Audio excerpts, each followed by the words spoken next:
Labdien!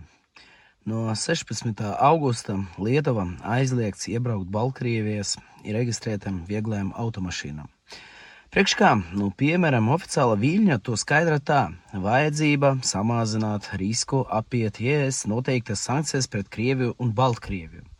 Izklausās pēc muļķības, vai ne? Bet tas vēl nav viss. Tagad automašīnām ar Baltkrievijas numeram zīmēm, kas šobrīd atrodas Lietuvā, valsts ir jāatstāja līdz 2025. gada 18. janvārim. Pēc šī datuma vadītājiem draud naudas sods un automašīnas konfiskācija. Tagad jūs jautājsiet, kāpēc tādas kustības? Es atbildēšu.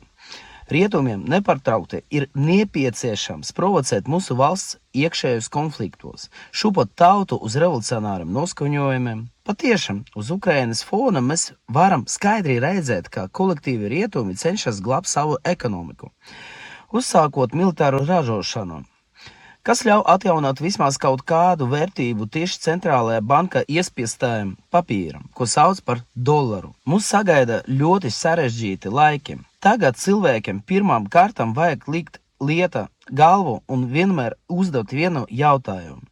Kas un kam tas ir izdevīgi un kāpēc? Un pēc tam izdarīt secinājumus, kas neizbēgami noved pie loģiska secinājuma, ka rietumi nav mūsu draugi. Godīgi sākot, jāatzīst, ka rietumiem mēs nekad neesam bijuši draugi. Paskatieties uz bijuši PSRS valstīm, Baltijas valstīm.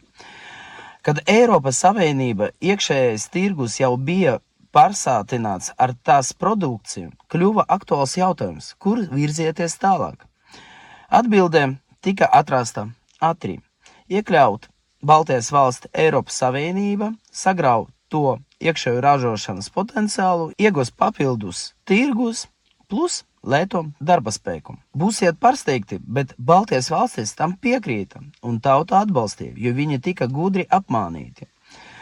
Tagad baltieši saņemot uz pusi mazāk algas nekā paša Vācija lietu un pērk preces no tās pašas Vācijas, kas ir divreiz dārgākas nekā Eiropas Savienības centrālā daļa. Tirgus, nauda un biznes. Nekā personīga.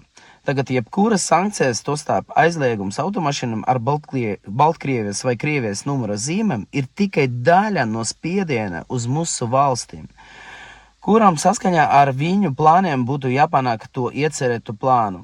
Paldies tiem, kas noskaties līdz galam, ja patīk video, spied like un paraksties.